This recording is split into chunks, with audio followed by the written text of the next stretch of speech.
Africa's population, which is currently at 1.5 billion people, is projected to reach 2.5 billion people by 2050. This growth is not happening in isolation. Across many countries, standards of living are rising, supported by 4% real GDP growth in 2025, rapid urbanization, and the steady expansion of a consumer middle class. As disposable incomes increase, demand is shifting towards higher quality, branded goods rather than purely subsistence consumption. This creates a fertile ground for e-commerce. Africa's online retail market is expected to generate $40 to $46 billion in revenue by 2025, with over 500 million users. Still, the ecosystem remains in the early stages. Internet penetration hovers around 45%, logistics infrastructure is fragmented, and fulfillment is far from frictionless. This is not yet a one-click, next-day delivery environment. It is precisely this gap between demand and infrastructure that companies like Jumia are targeting. By building local logistics, payments, and trust layers in advance of full market maturity, Jumia is positioning itself to dominate e-commerce for what could eventually be billions of African consumers. In this video, we'll dive into Jumia's story, from how it built its business in challenging African markets to the strategies that set it apart, the obstacles it had to overcome, and what the company's future could look like over the next several years. If you enjoy modern business breakdowns like this, consider liking and subscribing. Now, let's talk about Jumia.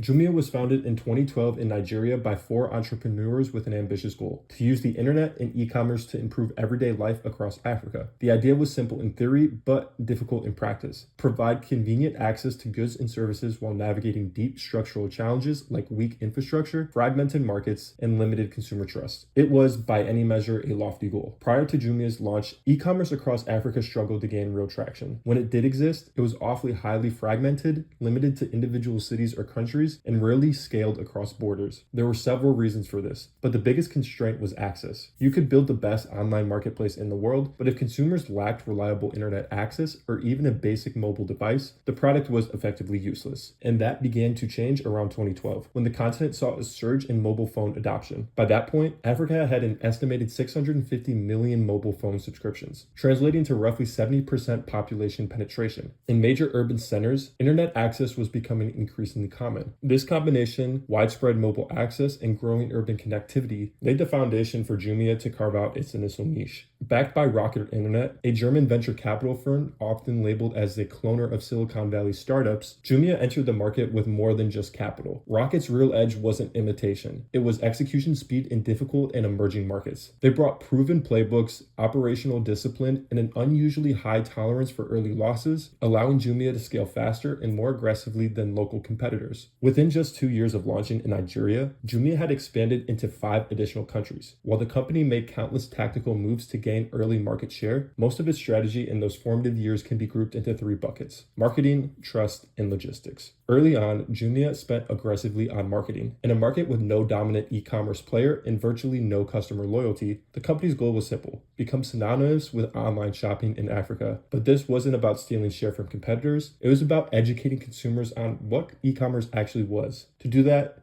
Jumia leaned heavily into out-of-home advertising, such as billboards, televisions, and radios, channels that already had reach and credibility in local markets. The core message was consistent: you could shop from home, and you could do it safely. This was reinforced with in-app flash sales, framed as limited-time deals to create urgency and encourage first-time purchases. Together, these efforts drove awareness and got users through the door. But awareness was the easy part. In early-stage markets, trust is fragile, and a single bad experience can undo years of marketing spend. That reality forced Jumia to prioritize trust building just as heavily as growth, because without trust, scale was impossible. One of the most important trust building moves Jumia made early on was introducing cash on delivery. Customers could place an order from their phone, inspect the product when it arrived, and only pay if it met their expectations. In Jumia's early years, an estimated 70 to 90% of orders were completed using cash on delivery. This did several things at once. First, it dramatically reduced perceived risk. If the product wasn't right, customers could simply refuse it. Secondly, it mirrored familiar face-to-face retail norms, making online shopping feel less foreign. And third, it opened the platform to the unbanked, which was critical in markets like Nigeria, where roughly 2/3 of adults lacked formal access to a bank account at the time. Cash on delivery wasn't just a payment method, it was a trust bridge, expensive to operate and operationally messy, but essential for unlocking demand in markets where trust had to be earned one delivery at a time. Lastly, the most important thing Jumia did, and one of the clearest ways it separated itself from other e-commerce e-commerce players was its early and aggressive focus on infrastructure. Without reliable logistics, orders arrive late or not at all, trust erodes, and the business quickly collapses. In markets with fragile consumer trust,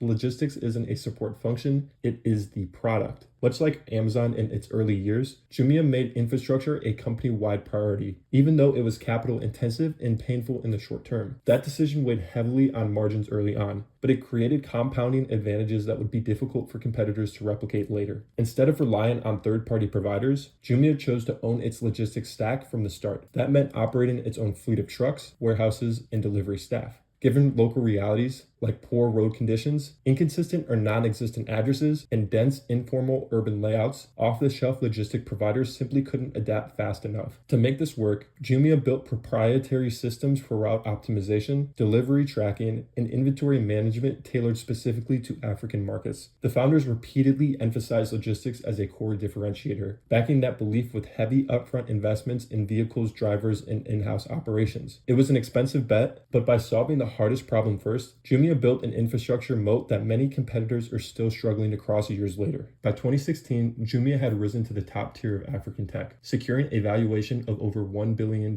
and becoming the first African startup to reach unicorn status. In 2019, the company went public, making its financials transparent and allowing outsiders to scrutinize its performance in a way that wasn't possible before. Alongside its reputation as the go-to e-commerce platform in many African markets, this public visibility means Jumia's strategy, results, and challenges are now widely tracked and debated. To take a step back, it's important to give some context to the position Jumia was in just a few years ago. In short, they overexpanded like many companies did in the early 2020s. Riding high on the e-commerce surge during COVID-19, Jumia expanded into new markets at a rapid pace. Headcount ballooned accordingly, with staff numbers peaking around 4,500 employees across multiple regions. The company diversified into services like Jumia Food, Jumia Prime, and a logistics as a service, straying from its core focus on physical goods e-commerce. This overextension came with clear consequences. Operating losses remained high. In Q4 2021, they saw about an $84.7 million loss, while marketing spend alone hit $31.1 million that quarter. The combination of high costs and operational complexity strained cash reserves, which dropped from $512 million in 2021 to $120 million by the end of 2023. The financial and operational pressures highlighted the need for a strategic pivot. Over the last few years, Jumia has exited non-strategic markets, shuttered Jumia Food and Jumia Prime, and refocused on core physical goods. Marketing spend has been slashed by 85% since 2021, while fulfillment expense per order dropped from $3.24 to $2.24. Orders outside main urban centers now account for 56% of total transactions, demonstrating successful expansion into upcountry regions where the bulk of the future lies. This context makes Jumia's pivot over the last few years even more significant. By pruning non-core services, streamlining operations, and doubling down on infrastructure and trust mechanisms, the company has not only stabilized its financials, but also laid the groundwork for sustainable growth. What was once a sprawling, high-burn operation is now a leaner, efficiency-driven platform, positioning Jumia to capture the long-term opportunity of a growing African e-commerce market projected to reach $46 billion by 2025. Today, Jumia's transformation is becoming clear. According to its Q3 2025 report, the company is seeing strong growth in its core physical goods business while keeping costs lean. Revenue climbed to $45 million, up 25% year over year, and the physical goods orders surged 34%, with Nigeria driving growth of 43%. The company's focus on secondary cities and rural areas is paying off. Upcountry regions now account for 60% of all orders, supported by 350 pickup stations in Nigeria and a growing J-Force agent network that helps them build trust in communities outside major cities. Operationally, Jumia is running smarter and more efficiently. Fulfillment costs per order dropped 22% to $1.86 thanks to warehouse automation and consolidation, and the workforce was trimmed by 7% to around 2,000 employees. AI-driven workflows are now integrated across customer service, marketing, and tech,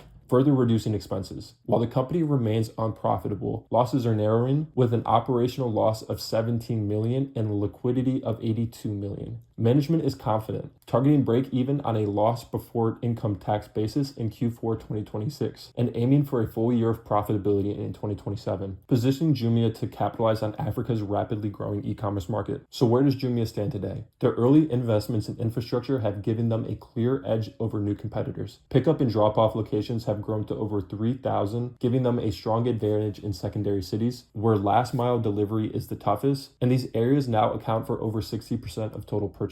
That network is a real moat. While competitors fight for market share in major cities, Jumia has been able to cement dominance in rural regions, and that position is likely to hold for years. At the same time, their focus on cost-cutting and operational efficiency gives them runway to take calculated risks without jeopardizing the business. Concentrating on key countries rather than spreading themselves thin also reduces cash burn and increases the likelihood of sustainable growth. Being rock solid in select markets is far better than being middle of the pack contender everywhere, especially in a market as complex and fragmented as Africa. So is the idea of Jumia being the African Amazon really accurate? Well, it depends on how you look at it. On one hand, both are e-commerce leaders in their respective markets, and Jumia is clearly the front runner in Africa. But beyond the surface level comparison, the two companies are running completely different races. Amazon started in the US with a mature infrastructure and homogeneous market, while Jumia is navigating a fragmented, low infrastructure continent. The challenges, the scale, and the dynamics are just not the same, so it's not really fair to compare them directly. That said, Jumia's approach, building logistics, trust, and payment systems from the ground up, is shaping a path that could one day look very much like Amazon within the African context. Their ability to adapt to local conditions while scaling rapidly is what sets them apart from any simple comparison.